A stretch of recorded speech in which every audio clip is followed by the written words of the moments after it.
Hi everyone, just like a casual video today. I thought I would talk to you. Sorry, that's Louis, he's barking.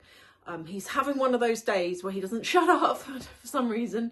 But you know what? Some of you have said to me, obviously I've been doing a lot of house content since we moved, and I've had a lot of you saying, oh, you never really did much of this before in terms of house content. And I thought this could be a really interesting topic of video to talk to you about why in the past I've never actually shown where we've lived. And we're going to be talking about online stalkers, like weird people out there who become obsessed with finding out where you live for their own weird reasons. And so I just want to talk to you about like my experiences and why I don't want to say I learnt the hard way, but I decided in the past since I've been doing YouTube since 2012, why I've kind of kept my private life more private and why just now I've decided to sort of be a bit more open.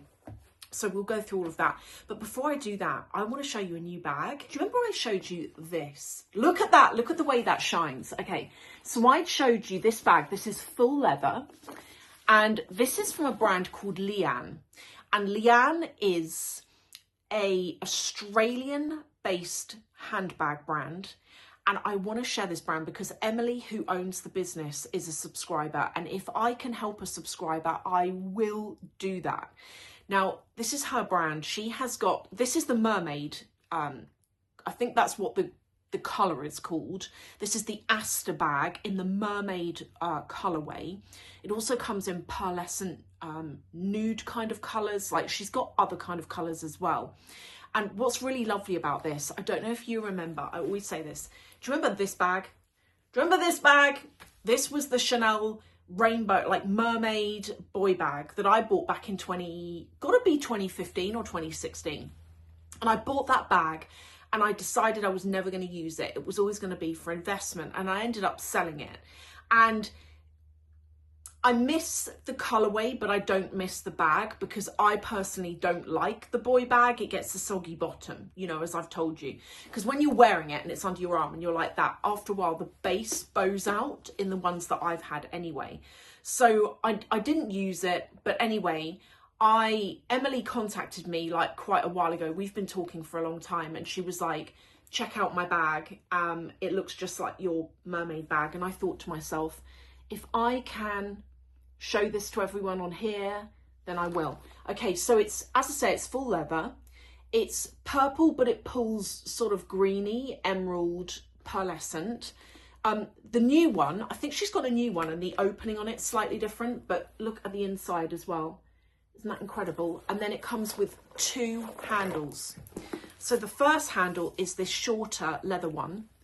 And what this lets you do is quite cool, actually. This you can connect, and you can either use the bag as a top handle. If I can get this to do up, here we go. Or you can, this allows you to wear it on your shoulder, and it sits at a really nice drop length. So if I just close the bag and show you here. So this is it here, nice, nice, nice. But if you wear it on your shoulder, it sits just there. It's like a really, really nice drop length. But the other chain that it comes with, or the other handle, is this. So it's got that iridescent purpley green leather running through the chain. This is the attachment that goes on the bag itself. And you can attach this and you can wear it as a crossbody or again on your shoulder. But anyway, she's got a newer version out. A newer version, and it is wrapped up like this. So all of her stuff as well comes with a dust bag. And as I say, subscriber owned brand. Please check her out. I'll link to her in the description. Here we've got it. Oh, wow. Oh my God, it's more green. So this is the new version and this is the slightly older version. Okay, I need to come on here and tell you something that I got wrong. You know the first bag I showed you, the mermaid bag, the one that's purple and pulls like a little bit green? You know how I said that this is being replaced by the emerald colour? I'm wrong, okay? So you can still get the purple version that pulls emerald, which we're going to call mermaid because that is the colour of it. This bag, I've just gone on the website, should have done this first. I've just gone on the website and they've got some amazing colours. So they've got the purple, which you can also get with the Chanel style oil slick rainbow hardware, which looks amazing. So you can either get it like my version, which has got silver hardware, or you can get it with rainbow hardware. You can also get emerald colour, plum colour, and nude colour. Okay, so there are like 4 different colours you can get this bag in. Here we have the inside. This is the inside here. And then we've got, again, we've got the 2 handles. So you've got that shorter one that lets you wear it as a top handle or on your shoulder. And then you have the longer chain handle, which, as you can see, pulls more emerald than the other version, which pulls slightly more like purpley emerald.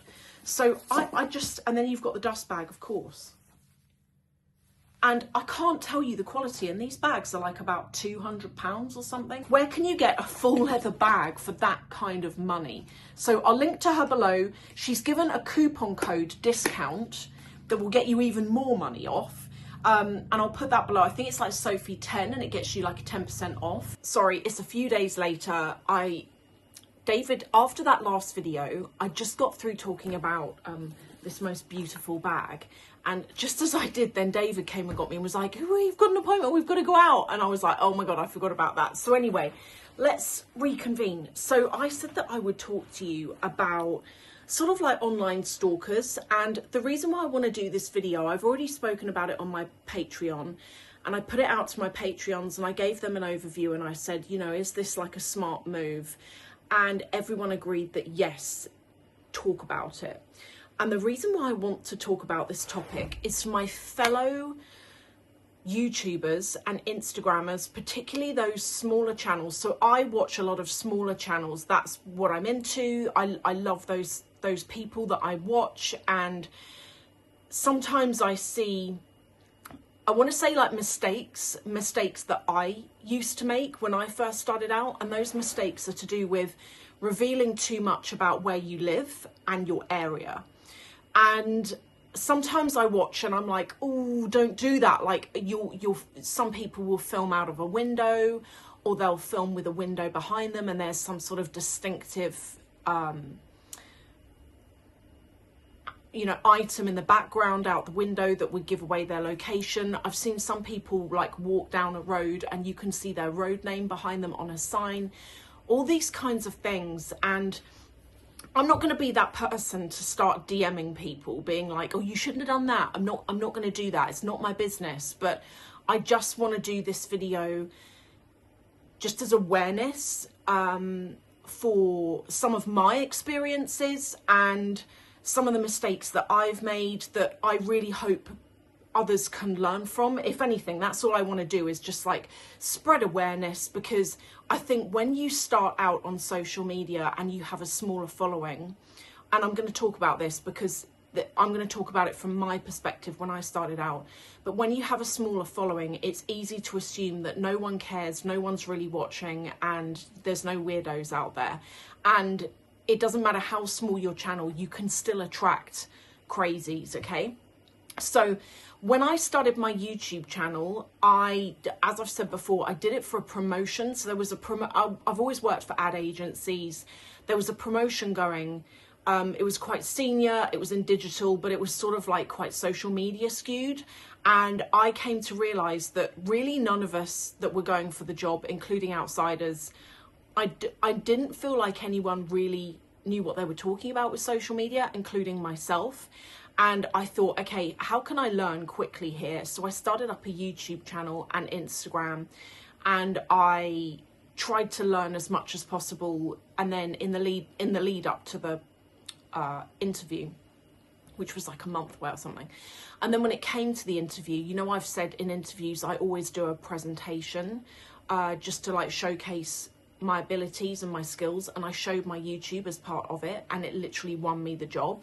So from that point of view, that's kind of where I started. And mistakes that I made in the early days. So I assumed that no one was watching except my mum, because you're like, no one's watching. But even if you only get 10 views, those 10 views can be from people you don't know. And one of those 10 viewers could be somebody who becomes obsessive, you know? And I'm really lucky, I want to say. I haven't had anything crazy happen, but I have got my own experiences, which, as I say, I'll talk to you about in this. So I started off, I had a small channel. I'd sort of film my area, my place, you know, I didn't really think about it. And also on top of that, most of my subscribers, wrongly, because I wasn't looking at my analytics, because I didn't really understand what that meant, I was still learning. But I wrongly assumed that most or all of my audience were from the States, and therefore I was like safe, you know? And the reason why I thought that is because the only comments I used to get were from my regulars who lived in the States.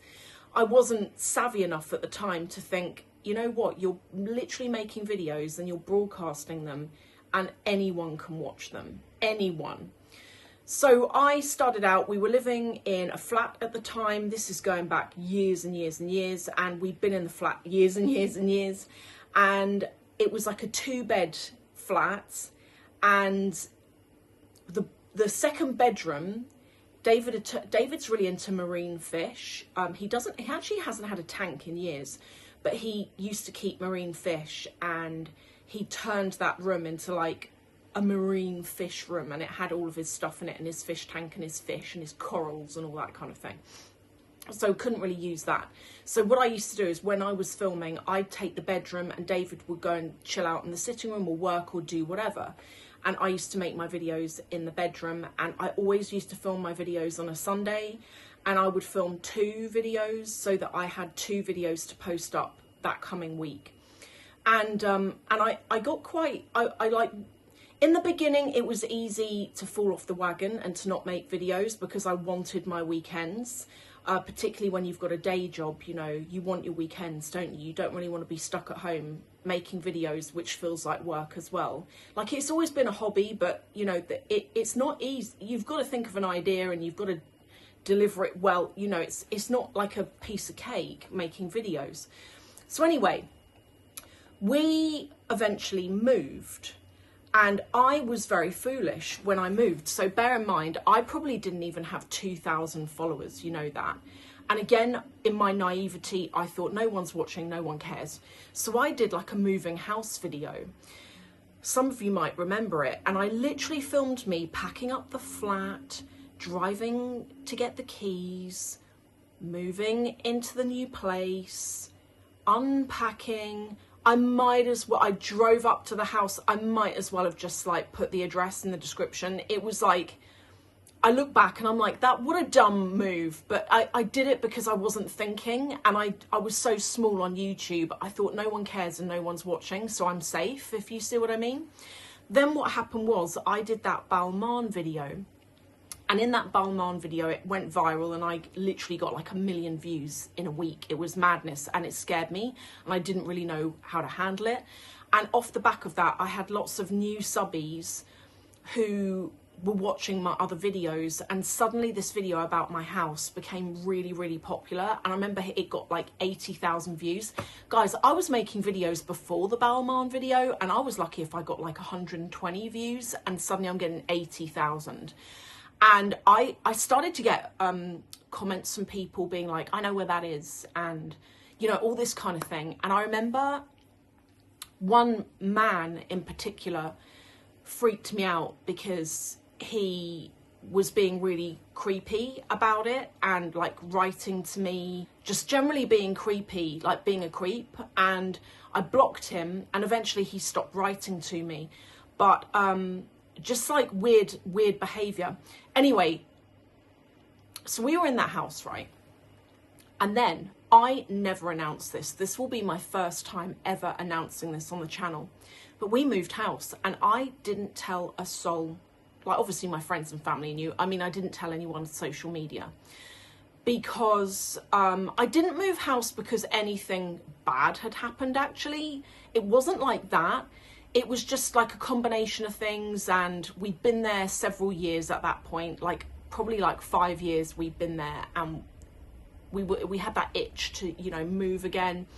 So we moved again, and I was like, I'm not even going to talk about this. Some people guessed because the background changed, like the kitchen looked very different, but I didn't talk about it. I didn't want to talk about it. It was my private business, you know, that kind of thing. And then fast forward again to 2026, so May, we've been looking to move again. And I said, I've been telling you guys for a couple of years now that we've been looking to leave the UK. And we've considered so many countries, and a lot of you said, you know, why didn't you leave the UK? We just couldn't come to a unanimous decision on where to go. The only place we could both agree to was Singapore. We just love Singapore. Like, out of every country we've been fortunate enough to have visited, Singapore felt the most like home. But to get into Singapore, to get residency, is very difficult, we discovered. So we kind of realised that was never going to happen, and it's too far away anyway, and, you know, all the rest of it. So that's why we decided to stay in the UK. So we started looking for houses here. And then I said to David, I think I'm going to film the next house move. You know, it's been a few years. I've learnt my lesson. I've learnt what to do, what not to do. And I said to him, I just want to film, you know, the move, because the house we've bought needs a lot of work. A lot of the work has now been done, and we did it ourselves, which I'm really proud of. And it was actually it was backbreaking, but it was really fun. And there's still so much more to do. Like, I don't have door handles. There's a door there. There's no door handle on it because the door needs to be painted again before the handle can go on. Just all of this kind of stuff. You know, there's still a lot more to go. But a lot of the big stuff is done. So I started filming it, and I loved filming it for you guys. And another reason why I wanted to open it back up again is I feel like my content for the last few years has been very same old, and it's bored me. Therefore, I know it must have bored some of you guys. And I felt like I got too safe. I got too private, where all I was doing was sat in one room and talking about bags or whatever. And I thought, maybe if I open it up a bit more, it will give me more creative ideas and will make them more interesting. And I think a lot of you have given me really good feedback, actually, that you've liked the new direction of the videos where I vlog around the house or whatever. You know, a lot of you have told me that you've enjoyed it. So that's why we decided to do it. But I have learnt, you guys, for any of you smaller YouTubers, I've learnt, like, don't show windows. There are people out there, there are people out there with nothing else to do, nothing but try and find out where you live. Nothing else to do, nothing in their life. Their life is you. And you've got to be careful. So window frames, dead giveaway. The outside of your house, crazy. Never show the outside of your house. Even if you're really small and you think it doesn't matter, one day you will be big and it will matter. Don't show outside of windows. Don't show your car registration. And I would say, and this is me, okay? And I know there are family channels out there, but if I had children, I would not show the children on the internet, because again, there are strange people out there. And yeah, so that's what I would say. I would say to you guys, just be careful. Protect yourself, protect your family. Make sure that you keep your privacy, because as I say, one day, you'll be bigger than you are now. You'll be pulling a lot more views. And with more views comes more strange people. Okay, that's all I'm going to say. So for me, we moved again, and I'm loving it, to be honest. Although I've really hurt my arm. I had we're doing the garden now. We've moved on to the garden.